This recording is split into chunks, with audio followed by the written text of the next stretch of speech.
Good afternoon, everybody. I hope all you all have your cups of tea and coffee and stuff. So, my name is Diane Pelly. I'm an assistant professor of behavioural science based in the Sociology Department here in Trinity. And it's my very great pleasure to welcome you all here today on behalf of Trinity's School of Social Sciences and Philosophy, the UCD Behavioural Science and Policy Group, and the Irish Behavioural Science and Policy Network. So just before we get started, just a very few quick housekeeping issues. Could you all just note your nearest emergency exit, which are all just up there behind you? Secondly, I just want to inform you that this event is being live streamed and recorded for future distribution, so just so you're aware of that. Thirdly, I've been asked by the Irish Behavioural Science and Policy Network just to remind you that the next event will be held on the 17th of January, and that's going to be a really interesting talk on reducing sludge in organisations, so just to bear that in mind. And finally, I'd just like to take this opportunity to thank Shane Fitzgerald and Fiona McIntyre, and also the Trinity Arts and Social Sciences College for their funding and support of this event. So we're extremely honoured to have Professor Erik Angner here today at Trinity. So just to introduce Erik, a few quick words. He's certainly no slacker, so he has not just one but two PhDs from the University of Pittsburgh, one in economics and one in history and philosophy of science. He's the author of several books. He is a professor of practical philosophy, and he's the director of the PPE program at Stockholm University. And today's talk features his most recent book, which you can see there on the screen, How Economics Can Save the World, Simple Ideas to Solve Our Biggest Problems. And if you haven't already done so, I would really urge you to go out and grab a copy of the book, because it really is excellent. As many of you here will appreciate, trying to get a lay audience to not only engage with Nobel Prize-winning theory and frameworks, but actually to try and apply them in the real world is no easy task. But my view is that Erik certainly nails it in this book. While the book focuses on how economics can hopefully make the world a better place, it also contains valuable lessons for anybody who's interested in public policy or just in changing behaviour in general. And one of the key take-home points that I got from the book is that many of the problems faced by mankind today are simply too big for one discipline to handle on its own. So therefore we do need a multidisciplinary approach. And the huge diversity of backgrounds of students and practitioners and researchers that we see here in this room today, in my view, is living proof of the resonance of that very important message. So on that note, let's get started. Erik is going to deliver his presentation for approximately 40 minutes, and then there'll be 20 minutes or so at the end where he'll take any questions or comments that either you or the live audience might have. And all that remains for me now to do is to welcome Professor Erik Angner here on stage.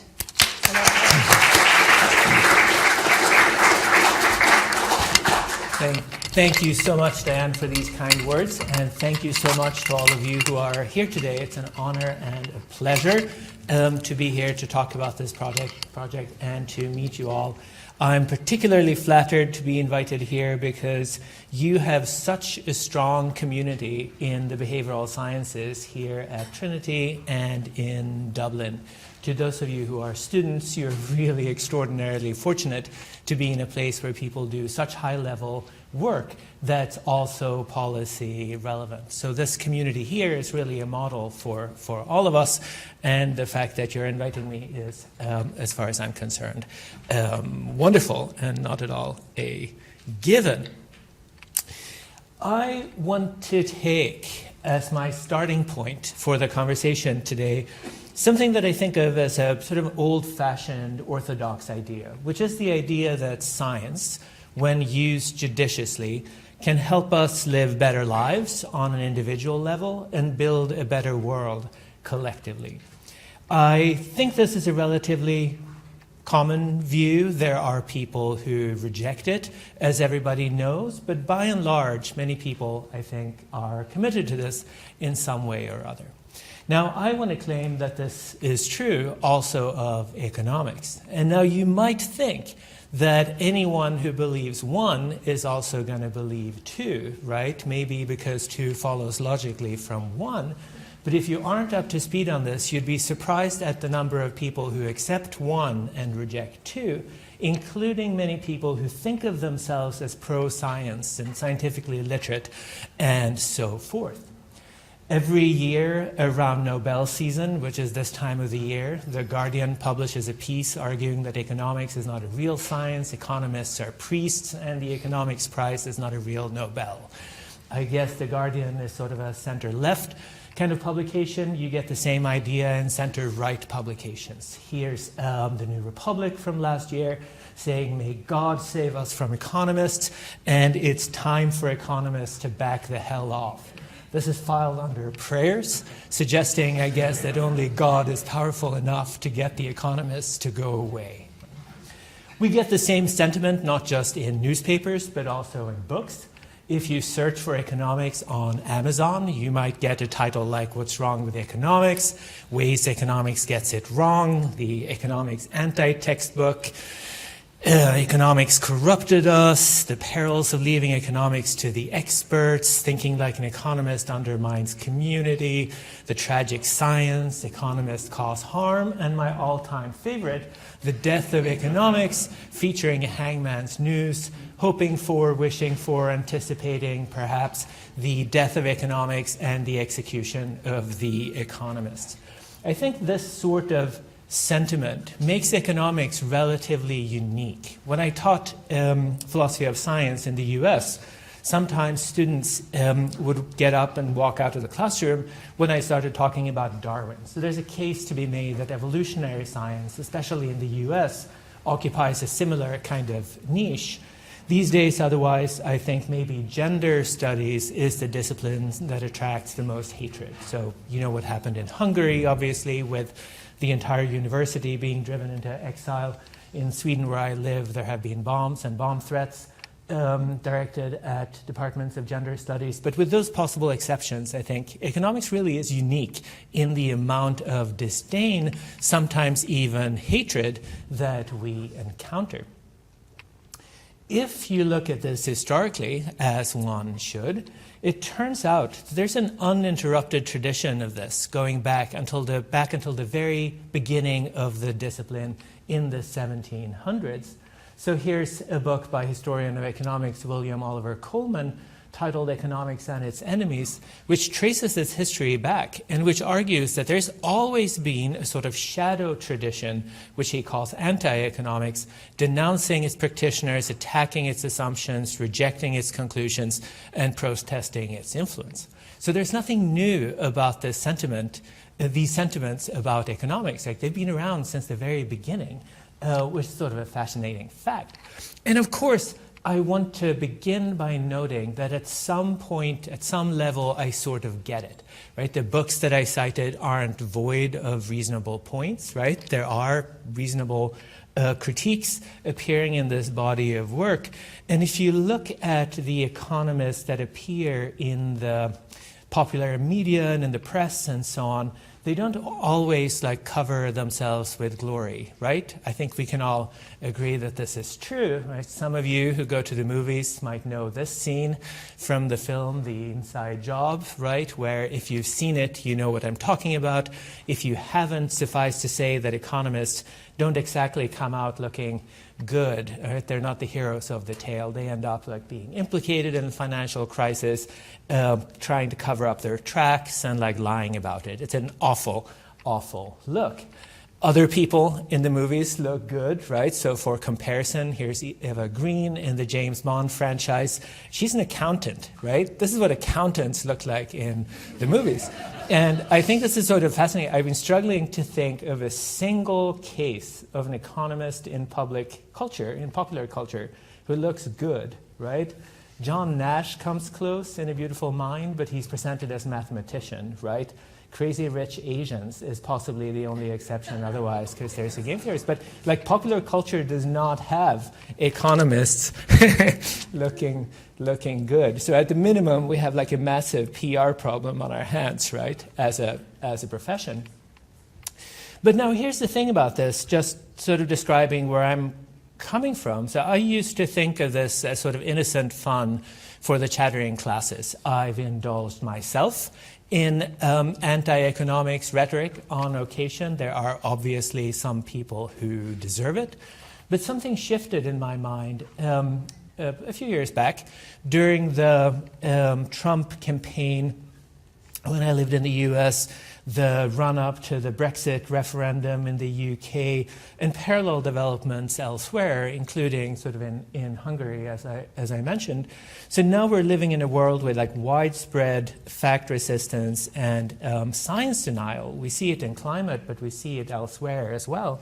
And all of a sudden, the kind of anti-economic rhetoric that I saw did not come across as all that innocent anymore. All of a sudden, it struck me, if not an expression of a rising wave of authoritarian, sometimes straight-up fascist politics, but at least sort of consonant with it, right? And I felt like somebody's got to push back, like at least somewhat gently, against the excesses of this rhetoric. And when I do that, I think there's a sense in which anti-economic rhetoric is positively harmful, right? It does real harm, just like climate denial and other forms of science denial will. The reason why anti-economics is positively harmful is that economics does offer clues. It offers strategies, ideas, suggestions for how we can do things like live better lives and build a better world more fit for human flourishing. I want to stop up for a second and just sort of signal what I take that to mean. So I claim that economics can help us save the world in much the same sense that medicine can help cure disease. Right? So it's true, given the way we use these words, that modern medicine cures disease, right? That doesn't mean that every medical intervention is effective. It doesn't mean that every medical problem can be solved with a medical intervention. It doesn't mean that medicine works magically and on its own, right? It needs to be administered with thought and care and attention, maybe even like respect and love. And it needs to be coupled with things like inadequate ethics and aesthetics, right?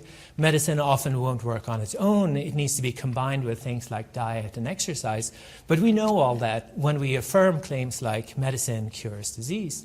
And that's the sense in which I want to say that economics can help us save the world. It's not going to happen automatically, right? Or magically. It can happen if we try to do it in a mindful sort of way. In the sense that if you are sick, you're better off with modern medicine than without it. And if you want to build a better world, you're better off with economics than not. So that's the claim I'm trying to defend here. Now, question, how do you make this sort of claim, or how do you convince people who aren't already? I guess I'm broadly speaking to the choir here, but like if you're trying to reach people who aren't already like convinced that you're right, how do you make this case? Well, people overwhelmingly will tell you, people who study these sorts of things, that normal folks are not swayed by like abstract, high-level philosophical argument or like economic modeling or whatever. Everyone I've talked to tell me you reach people by telling stories of people doing like good things. So what I set out to do in the book was to cover a couple of economists who are oftentimes like well-known and respected, in many cases like Nobel laureates and things, but that people in general might not know about, might not know enough about, and indicate and try to describe how economics feeds into the work that they're doing, how they go about discovering things, and how they go about justifying things. Because it's important, I think, to emphasize that when science works, it generates strategies and ideas and things that are different from the stuff that random people will like pull out of a hat in the media or on social media or something, right? There's evidence and a method to the madness, such as it were. Much of this is obviously, or all of this maybe, is going to be familiar to you, but nonetheless, I'll just give you an idea of what I talk about. So one of my favorite characters is Elinor Ostrom. She was the first female economics laureate, right? Surprising number of people have never heard of her. Even economics students might not have, because she is not part of the curriculum to the extent that I think she ought to be.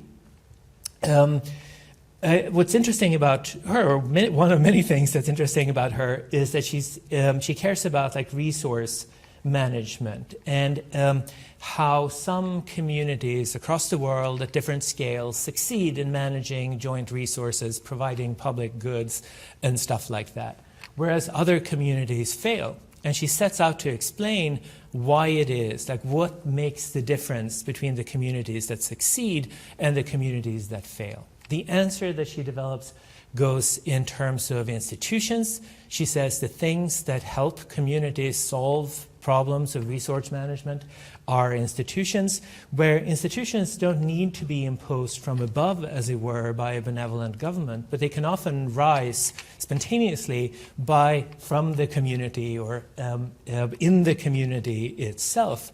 She studied this by being out there and measuring things. She was doing research on policing in the Los Angeles area and investments in community and such, and as part of that, she was running around on highways in the LA area measuring the size of potholes, right? Obviously putting herself in great danger. She worked in communities across the world. She built a database of studies of resource management. And on the basis of that, she came up with 10 principles that she thought would help communities build these institutions. Like, none of this is like magic wands, right? Nothing of this is guaranteed to work. But nonetheless, when she looked at all the data, she could see that there were some things that the successful communities had in common, and she articulated those as like 10 principles or design principles, which she then shared in her work. She ended up defending something that can only be described as a political philosophy, I think, where she says the ideal society consists of institutions that are operating on the right scale. So small local problems are best addressed by means of small local institutions. Big global problems are better solved by big institutions. And so she conceived of a good society as, she called it a polycentric society, as consisting of sort of a patchwork, a rich patchwork of institutions operating at different scale to deliver things that people care about. Christina Beccari is, like myself, I guess, a philosopher and an economist. It's not completely coincidental because she was one of my teachers for a while. She's done extraordinary work on social norms, which is fascinating because we might think of ourselves as rational animals, right? Responding to facts and preferences and things. We might think of ourselves or maybe other people as like habit-following animals. But to a very great extent, we are norm-following animals. When we do things, even everyday things like picking up coffee or like having dinner or going on a date, our behavior is in like almost every respect sort of governed by social norms about, governing behavior, regulating what's appropriate and not, determining our expectations of each other and whatever. Beccari points out that some norms are enormously beneficial. So we have norms against smoking around children, strapping children into cars and so on that save lives. But norms can also be really destructive. She talks about things like honor killings, female genital mutilation, open defecation, practices that survive, family feuds where one family has to kill a member of the other family, and so forth, sometimes often for generations. And these norms are sadly stable in many places. They are hard to dislodge. So what Beccari set out to do was to build a theory of norms that explains what they are, how they arise, and how they work, and how you can dislodge them if you like. She starts off with orthodox game theory, and straight up sort of Nash equilibrium reasoning, and she builds a model that has very clear, I think, immediate implications for how we can shift norms when we want to. She teamed up with the UNDP, the United Nations Development Programme, to implement some of these ideas across the world, and she's had great success, actually, in working in teams, working on problems like female genital mutilation and open defecation and such. One insight of this is that when we interact with each other, we're playing games in the technical sense, right? Games often have multiple equilibria, and this is true when you study things like female genital mutilation. What people do is that they play an equilibrium strategy given the cultural and environmental context. They're optimizing given the equilibrium that they're in, but even without shifting the values of the people, you might be able to shift their behavior, because there might be other equilibria where people do not engage in female genital mutilation, where people are also optimizing. So it's often possible to come from the outside and shift behavior, sometimes radically, without forcing new preferences or values onto the local populations. Here's Al Roth. There's a real overrepresentation of my teachers in this list of people. So Al Roth was my first economics professor, and it's to a very great extent like his fault that I'm here at all. He's obviously like a spectacular economist, but he was also very kind to me, philosopher, sort of, you know, for the first time crossing campus and trying to make friends with the economists. Roth has spent a lot of time working on matching markets, which are situations where some kind of trade has to happen, but where a trade will only happen if both participants agree to it. So the marriage market is a classic example of this, right? You can't just go out and marry whoever you'd like to marry, right? You have to get their consent as well. The same thing is true in all sorts of other contexts, educational contexts, right? Many jobs, you can't just become an astronaut, right? You have to be selected by the astronaut school or company or whatever. One of the things that Roth was interested in were kidneys, right? So kidneys are in screeching short supply. There are lots of people who don't have functioning kidneys who would love to have one. They can survive, right, with dialysis and so on, but undergoing dialysis affects your quality of life and it affects your life expectancy. So many people out there would love to have kidneys. Obviously, we retrieve kidneys from the recently departed, which is great when it's done respectfully, right, and so on. You know, the Monty Python skit I'm thinking about, right, that's not it. But the kidneys that come from the recently departed aren't sufficiently numerous to satisfy demand. Now, there's a fact about kidneys, which is that, in a sense, there's way more kidneys around than we need, because most of us, right, have two, and most of us would do just fine with one. Right? You could donate one of your kidneys and have the same quality of life and the same life expectancy, right? Some initial discomfort, but long term, your life would be every bit as good as it would be with two. Moreover, there are people who are willing to donate their kidneys. Some people donate out of the goodness of their heart. They're called altruistic donors. More commonly, people will donate to a loved one, like a spouse or a parent or a child or something like that. But here's the problem. Two people are not necessarily compatible, even if they're related. So even if you're willing to donate a kidney and somebody else needs it, it's not a given that you can donate to them. And so there are lots of people out there who want to donate who can't, and there are lots of people out there who need a kidney but who can't find one. And this makes for an economic problem, right? It's a matching problem. And what happened here was that Roth and some colleagues had been playing around with some mathematical models of indivisible goods. So by and large in economics, in Micro 101 and so on, we talk about goods that can be divided up in smaller and smaller portions, like a barrel of grain or a barrel of whiskey or something, right? You can sell it in smaller quantities. Roth and his colleagues were interested in what happens if that's not true. They didn't have an application in mind. What they ended up talking about were houses, because residences are, like, roughly speaking, such that every family needs a residence and every residence can accommodate a family. It's not quite true, but like close enough. But then at some point, having sort of worked out the mathematics of this and having figured out how you solve these sorts of problems, Roth realized that the model that they had developed merely or mainly as an intellectual exercise out of pure curiosity turned out to fit the kidney case perfectly. So using this math that they had developed, they could develop algorithms that would distribute kidneys among the people who needed them.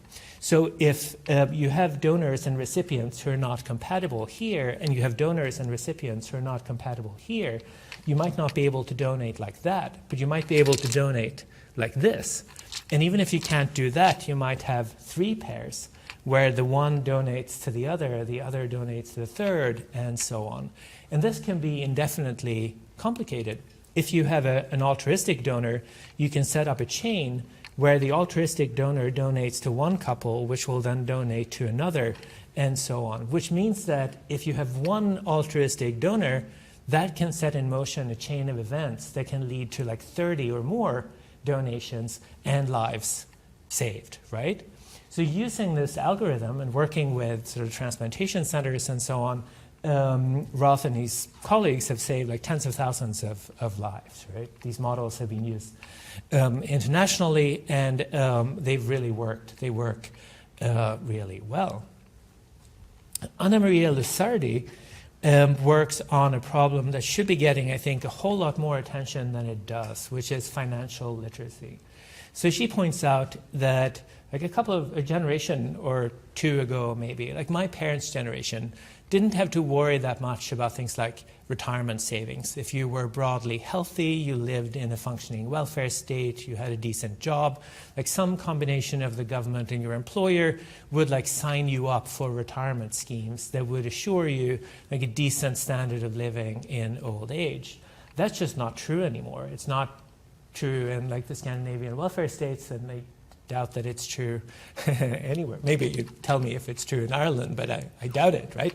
Now we have to make these decisions, and retirement savings are such that, I mean, in a sense, you get one shot, right? You can modify your savings as you go along, but by the time you retire, if you realize that you messed up, you don't get to go back and do it over again, right? You have to live with the consequences. So there's very limited opportunity for learning over the course of your lifetime. And in surveys, Lusardi and her colleagues have found that people very often just don't have the skills to do this sort of thing. Like very sizable shares of the population don't understand inflation, they don't understand interest, they don't understand diversification. Like they don't have the minimal skills that you need to make these sorts of decisions, to make the decisions that you must. Similar things are true if you're getting a credit card or a mortgage or whatever, right? We've set up a society that demands of us things that a very large share of the population simply doesn't have the resources to deal with. And you can tell, I mean, immediately, right, that this is not going to end well for many people. So Lusardi has developed interventions. She's tested them in randomized controlled trials, and she's found that these interventions, even relatively simple interventions, have very strongly beneficial effects. Not just in the sense that people who have undergone them do better on paper and pencil kind of tasks, but people who have completed these courses do better in the sense that they have less debt, they're more often employed, they have better debt, and so on. Really very helpful stuff. She works with schools. The ambition is to get this kind of training into schools where every child gets access to it. And what they've found is that these sorts of interventions are good not just for the students, but for the teachers as well. Like the teachers do better as a result of thinking it, right? The only courses you learn are the ones that you teach, right? The saying goes, and that seems to be true here. There are also positive spillover effects on the parents and families of the students in these classes. So there are very strongly positive effects of this. Finally, I'll mention Johannes Haushofer, who is a colleague of mine at Stockholm University. He became like Twitter famous a while back for his anti-CV. Did you see that? He put together a CV with all of his failures, like all the grants he hadn't gotten, all the jobs he was rejected for, or whatever. And of course, it was like 10 times as long as his real CV, which is sort of entertaining, but also made a serious point. Anyway, Haushofer is part of this movement that studies like poverty reduction interventions using like randomized controlled trials. So here the question is like, how do we deal with persistent poverty? How do we best address the poverty that remains and the poverty that people find it hard to pull themselves out of? There's an idea that's been floating around in the economics profession for generation, which is that The problem of poverty is that poor people don't have enough money and other resources, and that the way to fix it is to give them cash. This is an idea that economists from left to right have defended, really. Friedrich von Hayek is one of them. So he's the Austrian economist who was at the LSE, who Margaret Thatcher admired. Ronald Reagan was a fan. Right? You may know the story of Margaret Thatcher pulling a copy of his book out of her briefcase, slamming it down on the table and saying, "This is what we believe." Hayek thought we should tax the rich and give cash to poor people. He thought that was like the single best way to deal with poverty. Why did he think that? Well, as a free market kind of person, he thought that this is the best way to secure a dignified life for everyone without disturbing or upsetting the spontaneous order of the free market, right? You can preserve a free market society if poor people get cash. In fact, you can have a better free market society in a sense if everyone gets to participate, right? So this idea of like giving poor people cash is something that many economists have agreed on for a long time. But now, of course, somebody will say, right, well, you can't give cash to poor people because they're irresponsible, or, maybe they're poor because, I'm citing now, right, maybe they're poor because they're irresponsible, maybe they're poor because they have bad genes and, they can't help themselves but to spend the money irresponsibly. But this is something you can test, right, using the methodology of randomized controlled trials. And what happens when you do that is that it turns out that poor people are every bit as rational and responsible with their money as everybody else. In fact, there's some indication that poor people are more rational than the non-poor. If you're like comfortably affluent, then you've played in easy mode your whole life, right? You can make mistakes, even relatively severe mistakes, and land on your feet. Whereas if you're poor, if you're already on the edge of the precipice, as it were, right? You can only make so many mistakes until you're over the edge. And so there's very little reason to think that poor people will spend money on like alcohol and tobacco and drugs and prostitution or whatever. They just don't. These sorts of cash transfers that economists study turn out to have beneficial effects in all sorts of ways, like external beneficial effects and positive effects on people's mental health and so on. Anyway, one thing that's useful about looking at a couple of like really successful economists side by side is that certain common themes emerge in a manner that's more obvious than it might be otherwise. Now, these economists aren't like representative, right? They're not meant to be. But nonetheless, when we look at them, we can see that there are certain things that they have in common. One thing is that they all start off with a big problem, right? A big challenge of some kind. This is important because one of the critiques of economics says that economists have their heads in the clouds. They only worry about like abstract models, problems that don't concern people's lives and whatever. But none of that is true for the economists that I've talked about, right? All of them start off with a major challenge facing real human beings of flesh and blood, problems that have proven resistant to change.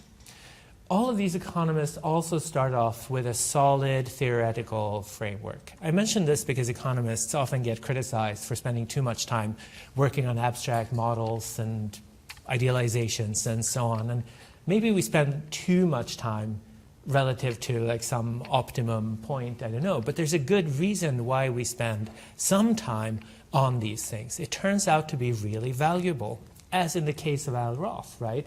It was the fact that he had access to the mathematical models that he had developed purely out of intellectual curiosity that meant that he saw the solution to the kidney situation.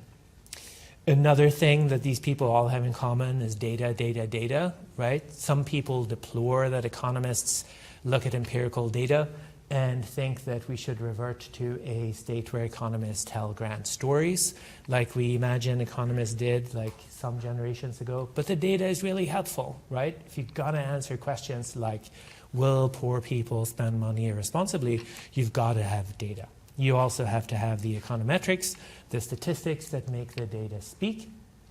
And something that might be a little more surprising when you look at these people is that all of them give like some degree of explicit attention to the values underlying the enterprise. Elinor Ostrom spent a lot of time thinking about this, evidently.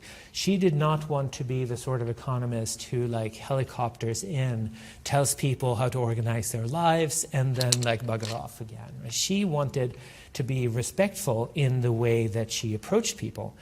And she ended up describing herself in The Economist as a sort of midwife, showing up when they do good work to help deliver institutions that are already sort of in embryonic form in the community that we can help develop in line with community expectations.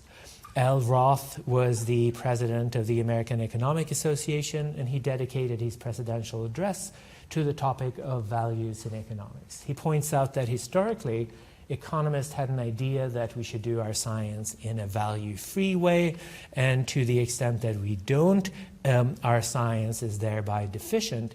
But he points out that there's no way to do good economics in a manner that's completely divorced from a conversation about human values.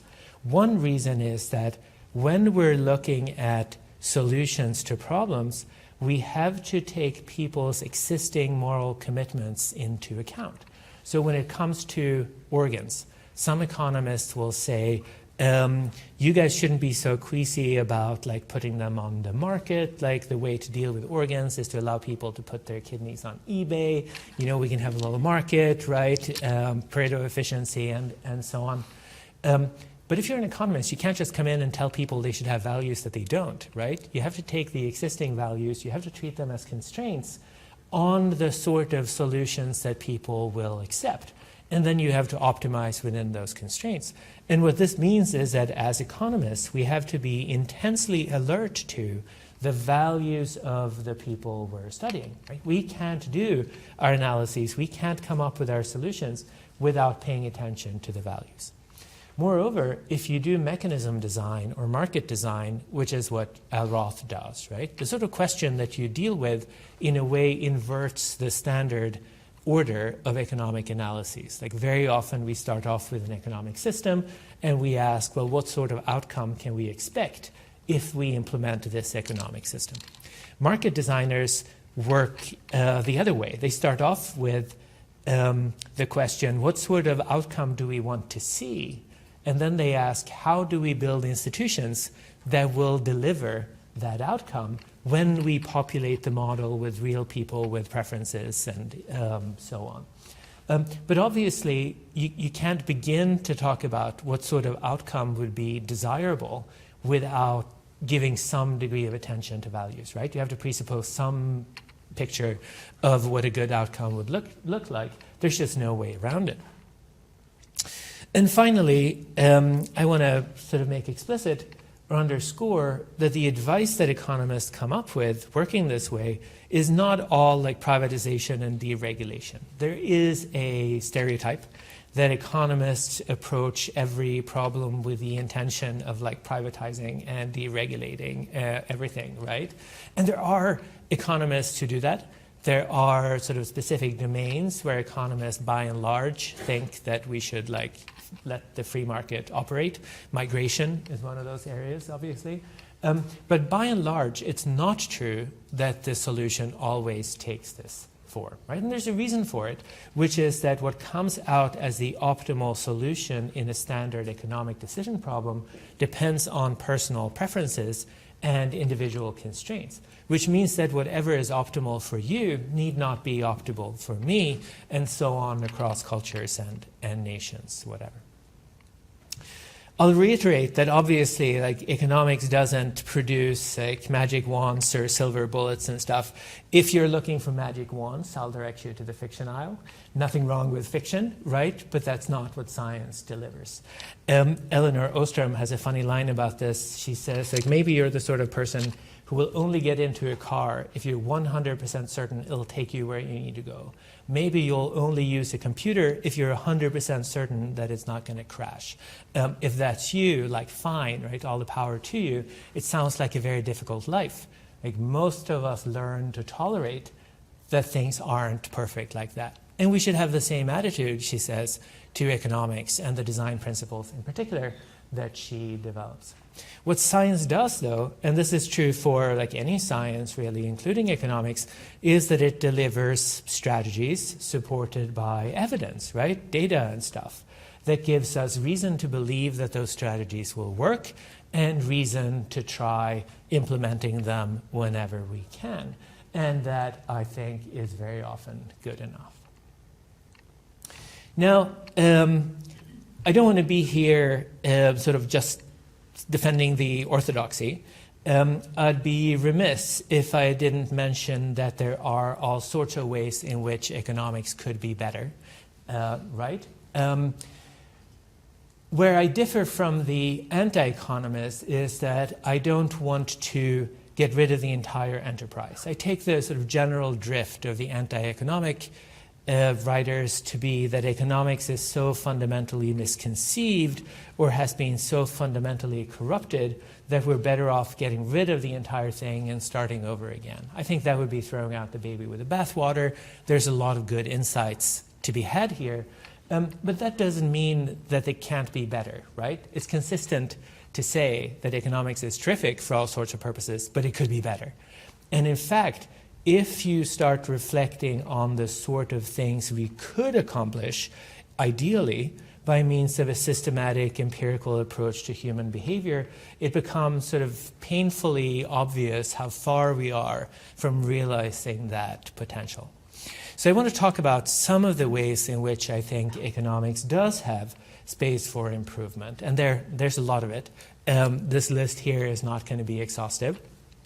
I should maybe begin by saying that this entire project and my talk today is about like the idea of economics as a science, right? It's not about the economics profession, which is messed up, frankly, in all sorts of ways. The less said about that, the better. I will, however, point out that I think economists could stand to be like a little humbler, especially given how much we have to be humble about. Right? There's a media logic here which dictates that the cockiest economists are most likely to appear in the media, right? Journalists don't want economists to say, well, on the one hand and on the other, right? Presidents don't want economists like that. The media won't want them either. And so there's some degree of like adverse selection in the media. But then there's so much we don't know. And that should be reflected in the confidence of our assertions, like when we talk about like policy interventions of various kinds. I think also economic interventions could often be applied more judiciously with more care and attention to local problems. And here, you know, you guys are an exception because so many of you are doing like policy relevant work in a way that actually conforms to what I'm going to say here, but I'll say it anyway, which is that there's a sort of bizarre disanalogy between the way economics is organized and the natural sciences are. So if you think of like a Department of Physics, you know, you can think of it as a place where like fundamental theories are developed and tested and fundamental knowledge is developed and so on. But then you wouldn't go to a Department of Physics if you needed help building a nuclear power plant or a space shuttle or a fighter jet or something. For that sort of purpose, we have entire schools of engineering, right? There's a whole institution, entire like universities dedicated to this. There is an entire profession or multiple professions of engineers who, like superficially speaking, take the knowledge that the sciences have generated and apply it to real solutions to real problems. And the reason why we have a profession of engineering and the reason why we have schools of engineering is that we recognize that there's actual skill there. There's a science to it and there's an art to it. The stuff you need to know to build a fighter jet is not exhausted by, you know, your knowledge of fundamental physics.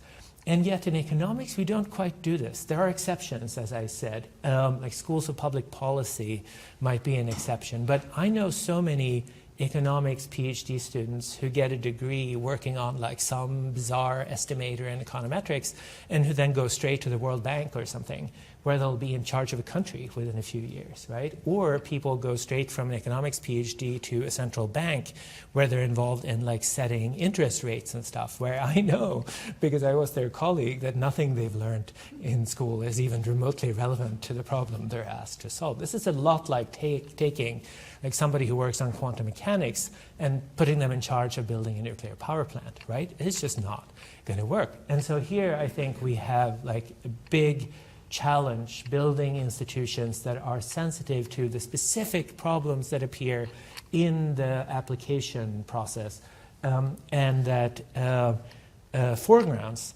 issues of ethics and sometimes aesthetics and so on that pop up in that context that might not be so obvious in the more purely scientific context. This is, by the way, what Herbert Simon was on about like in the 80s and 90s. I'm not saying anything new, but we haven't read that part of Herbert Simon and we haven't taken it to heart, I don't think.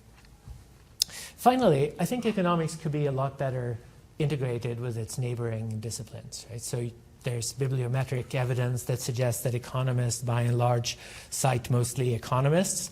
They're a lot less likely to cite people outside of the profession than people in political science and so on, right? Comparable sciences from the same faculties.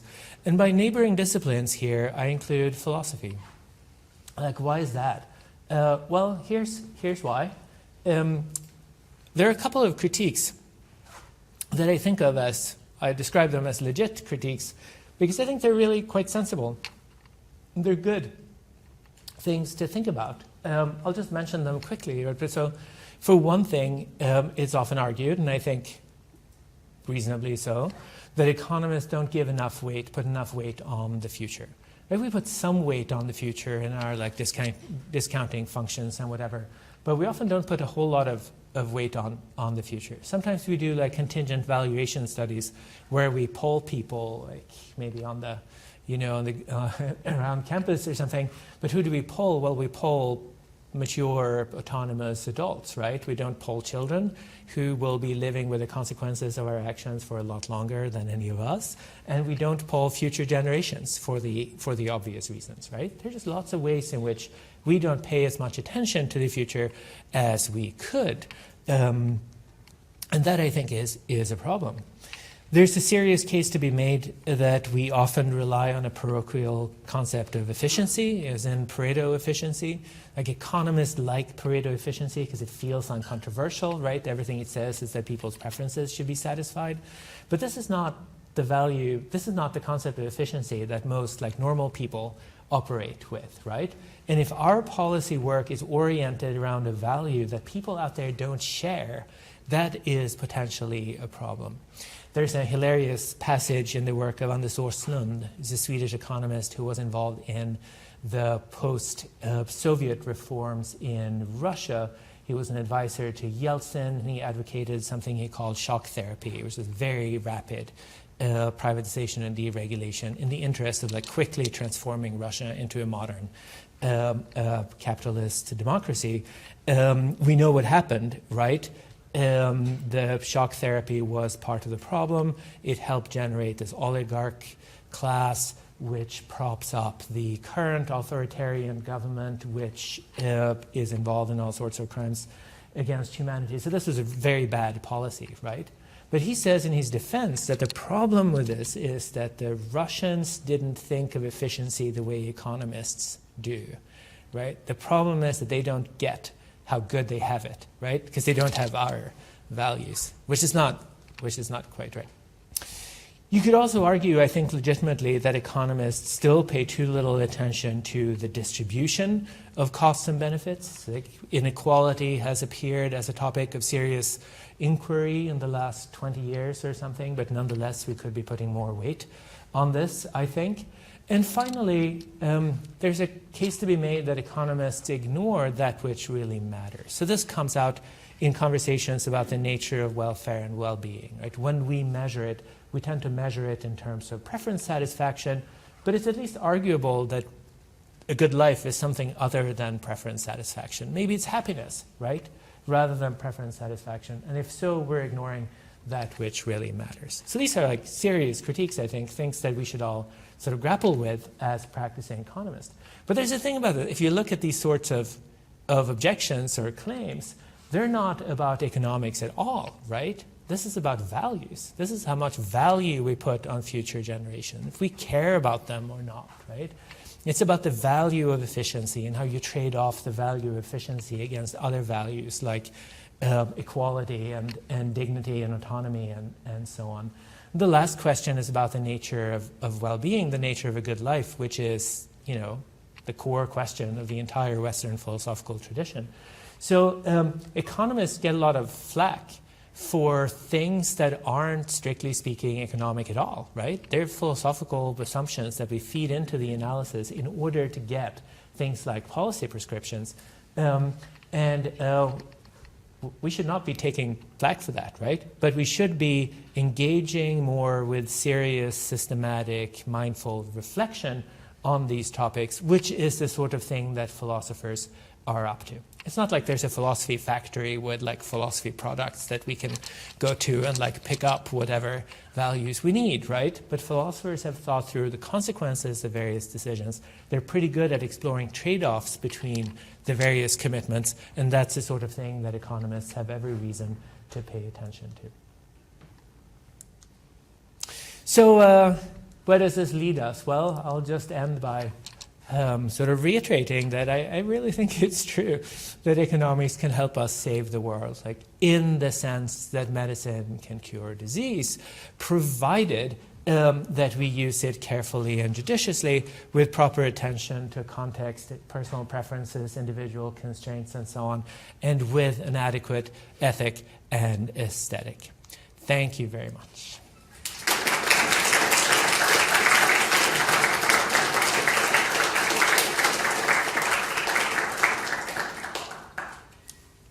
I'll just put some copies of the book here with the translations that are out.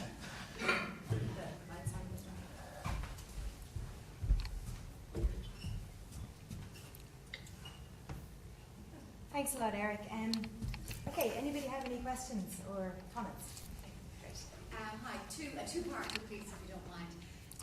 The first part, implementation and influence. So, obviously, people can have the right values, have all the right theories, have great ideas.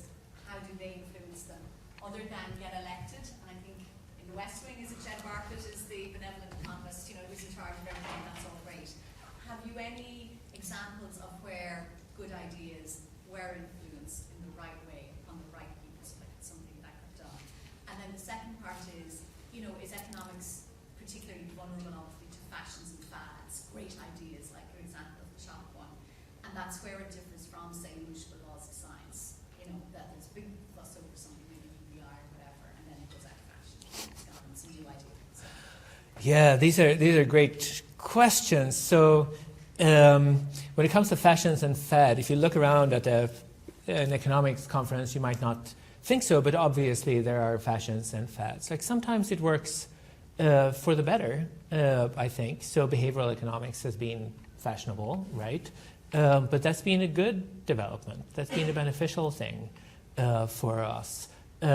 We are, as a profession, to some extent responsive to the things that happen around us and whatever, and that's good. There's also, I guess, something to be said for sticking to our guns in certain ways, like traditional economic theorizing is useful, even if there are pressures telling us to not. Like what the optimum level of fad responsiveness is a hard thing to say. When it comes to like how you affect change, which I took your first question to be about, like I feel like that's really above my pay grade. Like saying what the economics is about is like the easy part. Like how you get people on board with these sorts of reforms is like the harder part. I guess by talking so much about this, I have implicitly committed myself to working on this in the future, so I might have to ask to get back to it. But it's a really good question. I think lots of clues will be provided by research on like science communication and uptake of scientific knowledge in other domains. So when it comes to vaccine hesitancy or whatever, right, the research says that trust is the deciding factor. The people who will not vaccinate their children do not in general lack knowledge about the vaccines or how science works or whatever. They just don't trust the people who are trying to sell it to them. And so if you want to increase vaccine uptake, you should work on like trust building exercises. And it wouldn't surprise me if that sort of thing would work with economics as well, right? Trust in economists is not as high as it could be, as it should be, and I think maybe as a profession we should talk about what we can do to build trust. Like, people don't think of us as members of the helping professions. Maybe they should, right? But so that's, I think, the place to start. Okay, Pete? Pete Lund from the Behavioural Research Unit at the ESRI. I agree with an awful lot of what you have to say, but I want to wrestle with this thing of how do we get things to change. I mean, I agree with your examples of e-commerce being used well, but it seems to me a lot of what you were saying was addressed at the suppliers, the people producing it, who in many cases in this room are us, but an awful lot of the problem is the demand for it as well, I think. And that means you have to wrestle with the question, how does a non-economist recognise good stuff and bad stuff? And I was trying to think, you gave us sort of criteria that I think were 6 of things that the good stuff had in common, but I was then thinking, could you use those as criteria to recognise the bad stuff? And I'm really not sure that you could. I mean, by the bad stuff, I was kind of scribbling a few examples down. I think of the economics behind new public management, I think of extreme monetarism, I think of the financial models that Alan Greenspan reluctantly had to say were clearly wrong. How could the people who demand economics and using it discriminate the good stuff from the bad stuff? Are there things that we can do to help them do that? I bet you've given some thought to this already. What do you think? It's cheating. The thing is, you're up there. Well, that bought me a little bit of time, though, didn't it? No, but I mean, these are the challenges. I can only agree with your statement of the problem, right? There's a supply side analysis and a demand side analysis. And I guess, the book was written for a general audience, right? I was deliberately trying not to think of my colleagues when I wrote it because they were not the audience. Then by the end, I talk about like how the supply side should change, and I guess I played it up a little bit here, given the audience. So we should obviously work on both sides, right? How do we get people to see the value of this? Well, it's hard. There are multiple challenges. I'm thinking about the happiness stuff as well, right? Happiness economics. There are charlatans and cranks out there, right? There's some people with like no scientific background who present themselves as happiness scientists and who get a lot of attention in the media and elsewhere, right? How do we signal who the real experts are? It's like one challenge. There are some people in our ranks who don't do a very good job, frankly, who sometimes appear in the media. I'm not sure if you have this problem here in Ireland, but where I live, there are some people who haven't done any research for like many years, who are on television talking about like everything. Like sometimes it's interest rates, sometimes it's like general culture or like, relationship stuff or, like anything. And so another question is like how we police the profession. I'm using police not in the sense of like, handcuffs and stuff, but like, there's a challenge, there's a parallel challenge there. We should probably, I'm not necessarily going to say that we should make our work more relevant, although that might sometimes help. But I think part of what we should do is like explain the relevance of what we're doing to a slightly greater extent. It's so common for articles to end, and this could help us solve problem X, without saying, like, how's that going to happen? Like, what's the process that's going to go from me publishing this paper to, like, inequality being solved? Like, how do we get from here to there? That's a big challenge, right? And it isn't going to happen, probably, by publishing a paper in an academic journal. Like, some grant foundations require you to offer like a theory of change, like a story about how you're going to get from here to there. I think that's useful. I think more of us should think about that. What I've done personally is like, so this stuff. I've spent a lot of time after I was promoted to full some years ago, and then I decided to put less effort into like academic publishing and more effort into like talking to people. So I'm doing lots of like podcasts and media and stuff.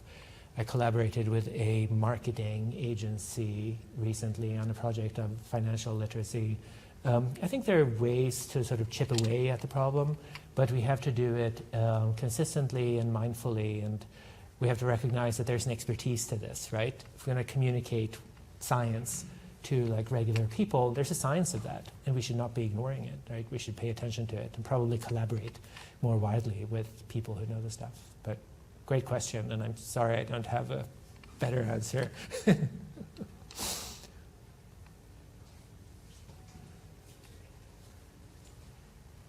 Thank you. Excellent talk. You mentioned when you were talking about improving economics that it could be better integrated neighbouring disciplines. You suggested philosophy. And I've been told as well that economists don't collaborate very well. Can you suggest why that might be and how you see the integration possibly going forward? Yeah, part of it is that we as a profession, or some of us, have a somewhat inflated picture of our egos. Have you seen this book? It's called like The Economics of the Dark Side, I think. I'm suddenly blanking on the name of the author. It's a UCLA economist. He wrote a book some decades ago about the dark side of humanity, like crime and violence and war and stuff. And he starts off by saying that what he wants to do is sort of explore the dark continent of this kind of behavior. And he says, when we do this kind of work, obviously we encounter all sorts of like native tribes, anthropologists and philosophers and psychologists and things. And what we have to do, of course, is to like dispatch them quickly. So he's using this like positively genocidal language to describe like what he's going to do with these colleagues in other departments. And then he says, well, of course, I do cite some anthropologists and stuff, and what they're doing isn't completely worthless, but when they're doing good work, they're actually doing economics. And he's not typical, right? He's not representative, but we certainly do have in our ranks people who think of economics as like so much better than anything else. That like a collaboration, that summary execution is a smarter move than like collaboration. And that sort of attitude is obviously not just offensive, but harmful as well. I mean, behavioral economics is a great example of a discipline or a sub-discipline that's developed very nicely as a result of collaborations with neighboring disciplines. Now, how do you do that? Well, there are all sorts of ways. I mean, one can study multiple fields, right, which is great if you can stomach it. More reasonably, I mean, you can build research groups with people from different backgrounds, right, collaborating with people from different backgrounds. And in particular, philosophers are like unbelievably cheap. I collaborated with some people in the medical school, and they couldn't believe like how low our salaries were. And so they put me, I got some insignificant fraction of their grant, and that gave them the benefit, such as it is, of my advice. And they liked it.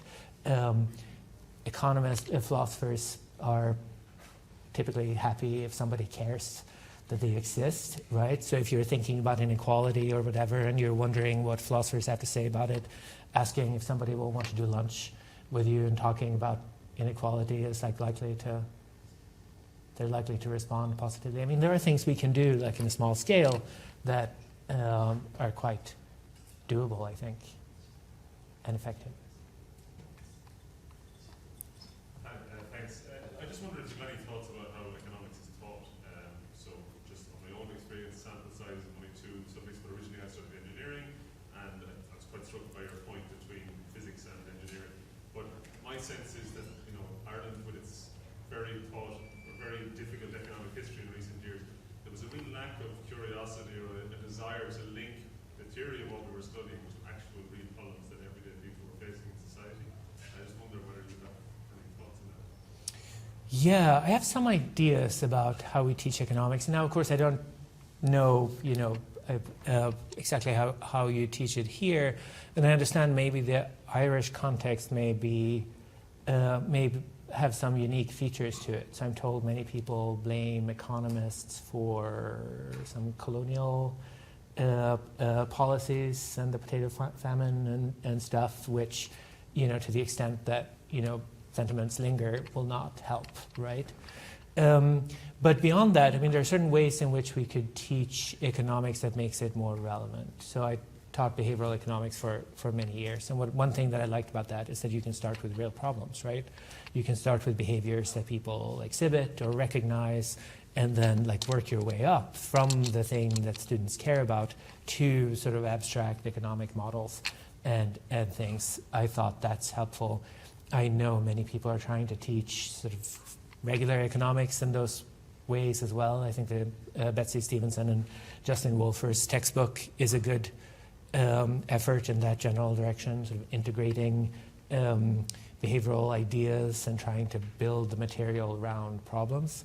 I think also maybe we should experiment with inverting the order of things. So often we start off with the model of competitive equilibrium, and what students get out of that is that it's like some standard case.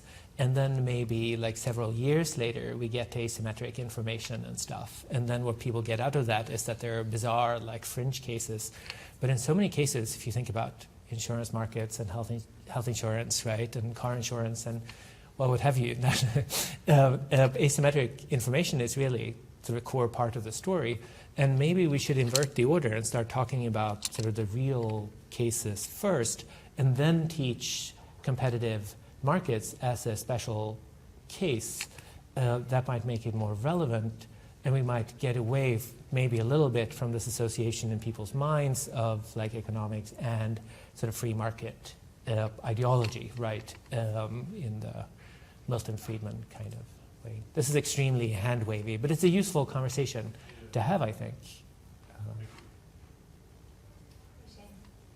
Yeah, I'm just thinking, what do you think the best ways of getting these ideas of how to save the world into popular discussion, into the media, and into the hands of policymakers? See, I have no idea. I've tried. I failed.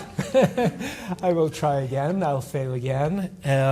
But no, I mean, this strikes me as a really critical piece of information, right? So many of us think of our work as policy relevant. We want it to be, right? We think that if we just offer like the sharpest arguments, that there will be somebody out there who will pick up on them and implement them. But that assumption is just false, right? Even if your article is great, there's no obvious, reason to think that it'll become reality. So we probably have to think about how we pitch our materials, how we sell it, how we collaborate with political parties. Politicians might have slightly different utility functions, right? They're responsive to the voter, and we might have to build that into the analysis. Certainly, we could build into the sort of constraints that politicians are facing. We could potentially build into our analyses.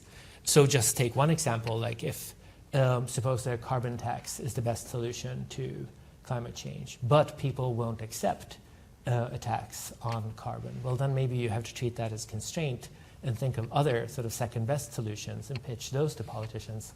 I'm not saying this because I think it's true. It's just like something that people say. And so being more reflective of the constraints that the policymakers face could also possibly help making our work more relevant to what they're trying to accomplish.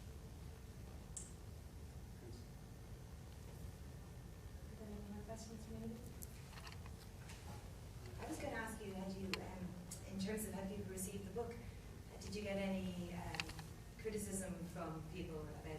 So it's quite, some of the topics are quite controversial. I think the parenting chapter is probably quite controversial because parenting is such a sensitive topic for so many people. So, if I remember correctly, I think your main premise in the book is that we should basically take a chill pill as parents because most of the stuff is genetically determined anyway. So I took it to heart and cancelled ballet lessons on a Friday afternoon. I decided it wasn't necessary. But I'm wondering, do you get people who, that's all fine and well to say if you are sort of fairly comfortable that you've got a very strong genetic profile coming down the track. Did you get blowback from people going, you were just generally enraged about that idea, or are there any other topics in the book that people found particularly controversial? Yeah, so I do say that on the margin, we should probably worry less, because most of the things that parents feel pressure to provide for their children, has not been shown to have any like long-term benefits at all, and we're making all these sacrifices that affect not just the parents but the kids as well, right? When we're all unhappy and stressed and stuff. The reaction has been mostly positive, to be honest. I've only had like one really negative review, but it was from somebody who I don't think read the book. So it didn't really hurt. There's no sign in the review that the author took in like the contents. I expected my colleagues to hate it because in a project like this you have to simplify so much, right? You have like 15, 20 pages per chapter. You can't use technical terms. Ideally, you should write in the language of a curious like 12-year-old, and you should use stories. So trying to like convey serious economic theory and like methodology and stuff in the language of a 12-year-old with stories, put some real constraints on what you can accomplish. I haven't had that kind of reaction from colleagues, I'm glad to say. Did you pilot the book with people who were, in terms of trying to meet that goal, which is described as very difficult, did you pilot with people who weren't, with a diverse audience of people who weren't economists, who were... Yeah, and research not approved by the IRB. So a friend of mine who works on climate communication impressed on me the value of like communicating at a 6th grade level, which is awfully hard, obviously. But I happen to have a 12-year-old at home, so I subjected her to so much of this material. I don't know that she suffered any like real harm as a result, but it was clearly not like IRB approved. But yeah, then I had in mind sort of a number of readers.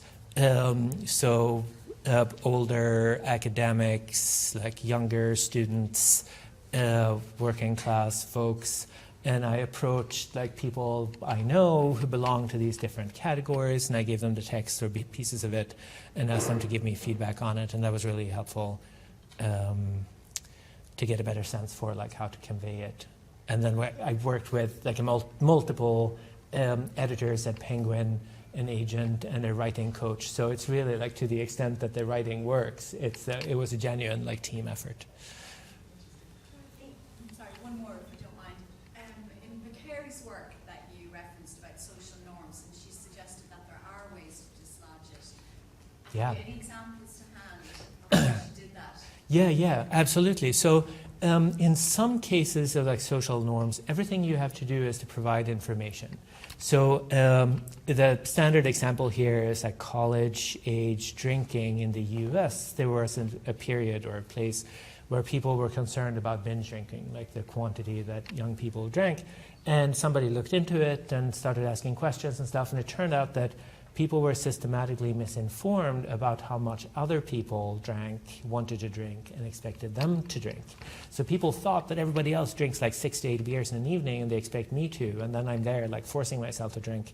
But, because I do, you look at me, and, I'm drinking that much, so you feel like you have to drink that much. And these are situations of pluralistic ignorance, as they say, where everything you had to do was to say, like the average student wants to drink 2 to 3 drinks a night, and they'd rather drink water after that or whatever, and then you can shift behavior. In other cases, it's not so easy. So in the context of like female genital mutilation, for example, so one of the fears, so the deed is often done by like older female relatives, right, who were themselves mutilated as children and who might fear that their daughters will not get married if they haven't undergone the procedure. They might be right about that, in the sense that if they were to not circumcise their daughter, she might not get married, which might mean, great poverty, possibly early death, and it might mean that you, the parent, will not have anyone to support you in old age, right? So here we're in an equilibrium where people's expectations may be broadly correct. And then you have to shift everyone at the same time. So then you have to gather people in groups. You have to talk about what's driving the behavior. You have to talk about reasons why you might want to change. And then with the right sort of interventions, you might be able to shift people from the one equilibrium to the other. But as with every like equilibrium shift, you have to do it at the same time, right? You can't shift one at a time. You have to move the entire group, which is harder, but it's also worked in some contexts. Just a quick follow-up. So, do you think it's fair to say that the examples that you've chosen to highlight in the book, more of them are what economists would at least at some time have thought of as heterodox than orthodox? Because I think that probably is right, so I'm interested in your view. Now, many of them have become mainstream, but it strikes me most of them certainly didn't start that way. And if that's true, is there a lesson in it? Yeah, so one thing that occurred to me only after I selected these figures is that, I mean, they were never intended to be representative, right? But they are unusual in certain ways. One way in which they're unusual is that they have backgrounds in other disciplines. So Al Roth started off as an engineer, right? An operations research person. Christina Bicchieri was a philosopher first. Haushofer has a PhD in neurobiology, I think, before he got his PhD in economics. And so there are ways, dimensions along which these people are different. But they're mainstream in the sense that they're recognized members of the profession. So many of them have won the Nobel Memorial Prize. They've been like presidents of the American Economic Association. They've won awards. So I don't think of them, they're definitely unusual, but I don't think of them as quite orthodox. They're not like Steve Keen or, somebody definitely, or Gigerenzer, who's like definitely on the outside of the profession, like shooting into it.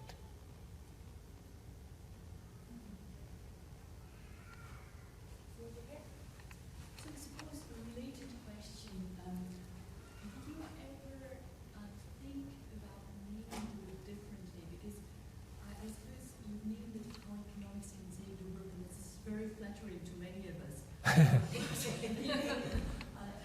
you just mentioned, many of these economists that you cited are much more than economists. So is this really about how social science can save the world, or how behavioral science can save the world?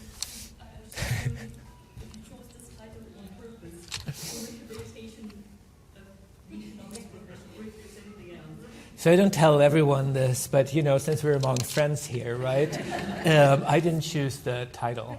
And it's a function of the way trade books work. If anyone is interested in trade book publishing, I'd be more than happy to talk about it, because I think it's one important vehicle for talking about economics. But in academic publishing, you have an idea, you write a book, you go to an editor, they say sure.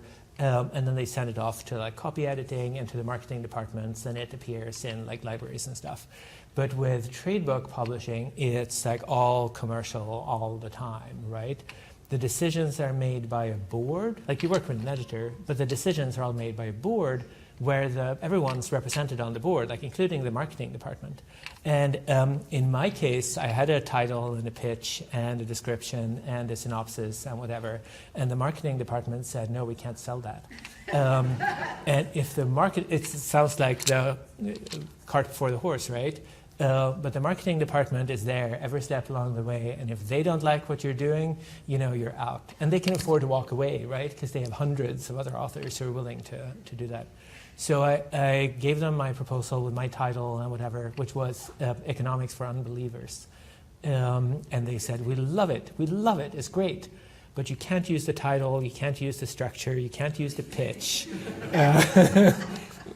And then, so your challenge then as an author is like, can I in good conscience do what I set out to do within the parameters that like freaking Matt in marketing will tolerate?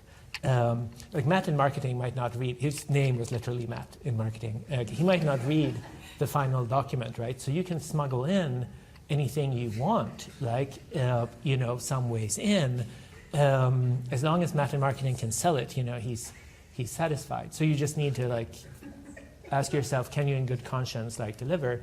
And that's the point where I signed up with a writing coach, like somebody who's done this professionally, and we had all these conversations about like what it would be possible to do given the constraints I'd been given. And then I ended up sort of becoming comfortable with the title. And part of why I became comfortable with the title was that I thought it was hopelessly pretentious and stuff. But then I started asking people like cab drivers and people outside of the profession responded much more positively than I had. And because they were the target audience, I decided maybe Matt in marketing knows something. Because he's a professional, right? He's trying to sell books. And my goal isn't to like make money. Obviously, my career choices reveal that that's not what I'm trying to do here. But I have ideas that I want to convey. And if people won't read the book, it doesn't matter like how good the ideas are, right? So I decided to work with Matt in marketing rather than, I don't know what he looks like. I've never talked to him. I just know he exists. But he has knowledge that's useful to me, which is like, how do I get my ideas in people's hands? And so, yeah. Sorry, I read most of the book, not all the book, and it seems like it's kind of mainly micro or it's RCTs. And it's kind of difficult to argue against those sometimes. It's very scientific, might I say. But do you have any macro examples, I suppose? I mean, it seems difficult to kind of conjure up an experiment where you have some countries running a budget deficit of less than 4%, Right. some more than 4%, and let's see what happens 10 years later. But are there any macro? Yeah, no, there are no macro examples, and the reason is I don't know anything about macro. Like, talking about how economics is taught, I completed the macro sequence at a fine US university, but the only thing I remember doing was like solving dynamic linear programming problems. I became pretty good at that, but none of that is even remotely relevant to the sort of macro problems one would write about in a book like this. But it's more like, maybe it's, sorry, this makes it sound like I'm blaming macroeconomists, but maybe it's macroeconomists that kind of give an economic Sorry. I didn't say it. No, but maybe. But what I was going to say was like a book like this is obviously, it's going to be superficial, right? It's going to be sketchy and whatever. And I'm hoping that when people see flaws, like the absence of like macro content, that people will take that as maybe a nudge and a hint that there's work to be done. Like the other were the books that have been really successful, Freakonomics and Dan Ariely, sadly, and stuff. They're not very macro-oriented either. I think there's a huge market for a book that explains like macro stuff in a way that's like accessible to like people like myself, So yeah, if anyone's like up for it, you should do it. Anybody else? Okay, I think we'll wrap it up then. To Erik, thank you so much for being so Thank you.